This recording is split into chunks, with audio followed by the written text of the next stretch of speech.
Hi friends, வணக்கம். இது உங்கள் ஸ்பாட்டன் வாரியர் சென்னை. நான் உங்கள் நேமிராஜ். அண்ணே, என்னோட சேவல் வீட்டில் இருக்கிறப்ப கூவவே மாட்டுது. ஆனால் வெளி இடங்களில் போனால் வெளி சேவலை காமிச்சா முறைக்குது. நல்லா ஒரு 1க்கு 10 தடவை நல்லா ரெக்க தட்டி பயங்கரமாக கூவிக்கிட்டே இருக்குது. ஆனால் மறுபடியும் வீட்டில் வச்சதுக்கப்புறம் வீட்டில் இருக்கிற சேவலை பார்த்து கூவ மாட்டுது. இது என்ன மாதிரியான கம்ப்ளைண்ட், இதை எப்படி சரி பண்ணுறது அப்படின்னு சொல்லி கேட்டிருக்காரு. ஸோ இதுக்கான முழு விளக்கத்தையும் பார்ப்போம். அதே மாதிரி ஒரு சிலர் இந்த கோச்சாவான சேவல் வச்சுருப்பாங்க. அதாவது பார்த்தீங்கன்னா, என் சேவல் பட்டாலேயே கோச்சாவாயிடுச்சுன்னு, எந்த சேவலை பார்த்தாலும் முறைக்க மாட்டுது, இதுக்கு நம்ம என்ன பண்ணுறது, இதை எப்படி நம்ம அதை முறைப்புக்கு கொண்டு வர்றது அப்படின்னு சொல்லி கேட்டிருக்காங்க. ஸோ அதை பற்றின டீட்டெயிலும் பார்ப்போம். ஆல்ரெடி நம்ம சேனலில் இந்த கோச்சாவை பற்றி நான் போட்டிருப்பேன். அதை பற்றி முழு விளக்கம் வேணாலும் நம்ம சேனல்லையே போய் பாருங்கள். வேணும்னா அதோடைய லிங்க்கு கூட நான் இது கீழே கமெண்ட் பாக்ஸில் சென்ட் பண்ணுறேன், இல்லைன்னா டிஸ்கிரிப்ஷனில் கொடுக்குறேன், பாருங்கள். ஸோ அதுலேயும் உங்களுக்கு முழு விளக்கம் தெரியும். வாங்க வீடியோக்குள்ளே போவோம்.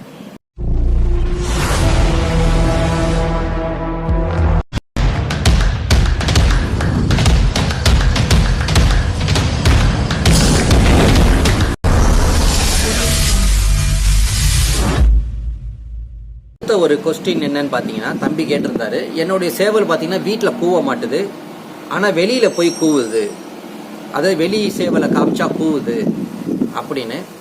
எப்பவுமே பார்த்தீங்கன்னா வீட்டில் இருக்கக்கூடிய சேவல் ஏதோ ஒரு அதுக்கு மேலே இருக்க சேவலுக்கு எப்பவுமே பயந்து தான் இருக்கும். அது பிரீடராக கூட இருக்கலாம். அந்த சேவல் வெளியில இருந்து கூவிட்டு இருக்கிறப்போ, இல்லை அந்த சேவலை ஏதோ ஒரு வகையில் கோச்சாவாயிருக்கும், இது கலர் கோச்சாவாயிருக்கும், இல்லைன்னா டப்னி பார்க்கும்போது கோச்சாவாயிருக்கும், ஏதோ ஒரு மாதிரி வித்தியாசமான கால் அடி வாங்கியிருக்கும், இல்லைன்னா சின்ன வயசுலேருந்தே அந்த வீட்டில் வளரும் போது அந்த ஒரு சேவலுக்கு மட்டுமே அது கோச்சாவாயிருக்கும்.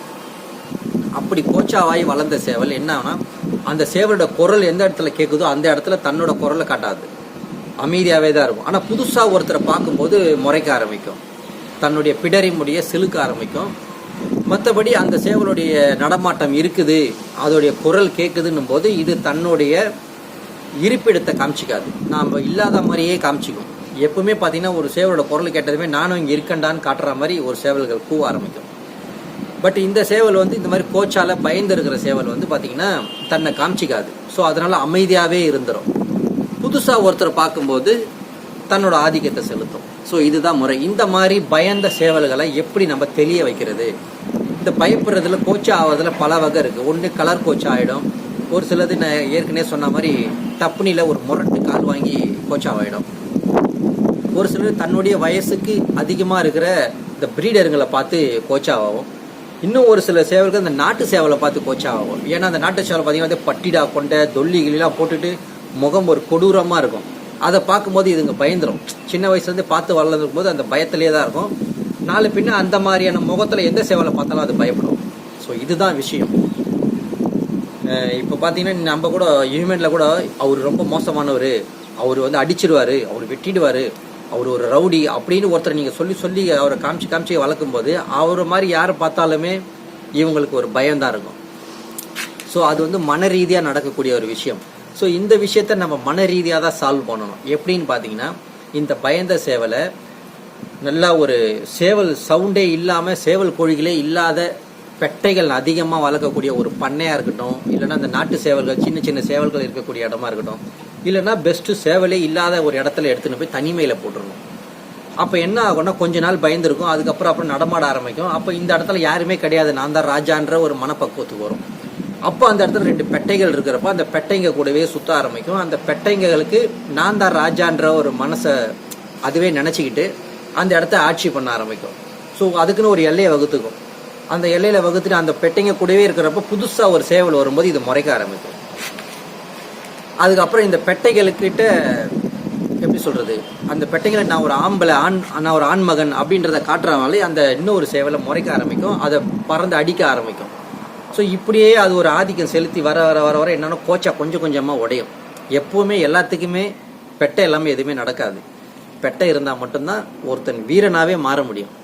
ஸோ அப்படியே வளர வளர என்ன ஆகும்னு பார்த்தீங்கன்னா, நீங்கள் அது கலர் கோச்சாக ஆயிருந்தது, இப்போ இன்கேஸ் ஒரு ஜாவாக்கு ஒரு கதர் கோச்சா ஆகி போச்சு அப்படின்னா, அந்த ஜாவாவே இந்த மாதிரி கொஞ்சம் மன ரீதியாக அது பெட்டராக வரும்போது பெட்டைகள் கூட சேர்ந்து கொஞ்சம் மனம் தைரியமாக வரும்போது இந்த ஜாவா சேவலை எடுத்துன்னு போய், அதாவது இளம் ஜாவா சேவல், அதை விட வயசு குறைவான ஜாவா சேவலை எடுத்துகிட்டு போய் நீங்கள் காட்டுங்க. அப்போ என்ன ஆகுனா, இந்த ஜாவா பயப்படும் அதை பார்த்து. அப்போ அதுக்கு என்ன ஆகும்னா, ஓகே இவனும் நம்மளை பார்த்து பயப்படுறான் அப்படின்னு சொல்லிட்டு அதை பயந்து பயந்து பயந்து போகும்போது இந்த சேவல் என்ன ஆகும்னு பார்த்தீங்கன்னா, அந்த ரங்கு கோச்சா உடைய ஆரம்பிக்கும். ஏன்னா அது சின்ன சேவல், வளர்ந்ததுக்கப்புறம் அதுவும் கிங்காக மாறிடும். பட் இருந்தாலும் இதுக்கு தன் எதிர்க்க ஒருத்தர் பயப்படுற மாதிரி காட்டணும். அப்படியே காமிச்சு காமிச்சு நீங்கள் வரும்போது இந்த சேவலுடைய கோச்சா உடைய ஆரம்பிக்கும். நாளை பின்ன நீங்கள் ஜாவா சேவலை காமிச்சாலும் அது முறைக்க ஆரம்பிக்கும், பறக்க ஆரம்பிக்கும். ஸோ இப்படியே நீங்கள் தனிமையில் வச்சிருந்து ஒரு 3 மாதம் 4 மாதம் கழிச்சு திருப்பி நீங்கள் எடுத்துகிட்டு போடும்போது அது எல்லாரையுமே முறைக்க ஆரம்பிக்கும், எல்லாரும் கூட பறக்க ஆரம்பிக்கும். ஸோ இது மன ரீதியான ஒரு பிரச்சனை தான். இதை மன ரீதியாக தான் நம்ம சால்வ் பண்ணணும். ஒரு சிலர் இதுக்கு கூட மெடிசன் கேட்டிருக்கிறாங்க. நான் என்னத்தை சொல்கிறது அவங்களுக்கு. ஸோ ஒரு சேவல் ஆட்டிடியூட் மாறுது, அதோட தினசரி விஷயம்லாம் மாறுது, அதோட பிளட் லைனோட விஷயம் மாறுதுன்னும் போது மன ரீதியாக ஏதோ பாதிக்கப்பட்டிருக்கு, அதை மன ரீதியாக தான் கொண்டு வரணும். ஸோ அதனால் இதை கொஞ்சம் ஈஸியாக கையாளலாம். பட் அந்த நுணுக்கம் தெரிஞ்சால் போதும். இதை பக்குவமாக நீங்கள் கையாண்டுக்குங்க. ஸோ உங்களோட 2 கேள்விக்குமே இப்போ பதில் கிடச்சிருக்கும்னு நினைக்கிறேன். அடுத்த ஒரு பயனுள்ள வீடியோவில் பார்ப்போம். நன்றி, வணக்கம்.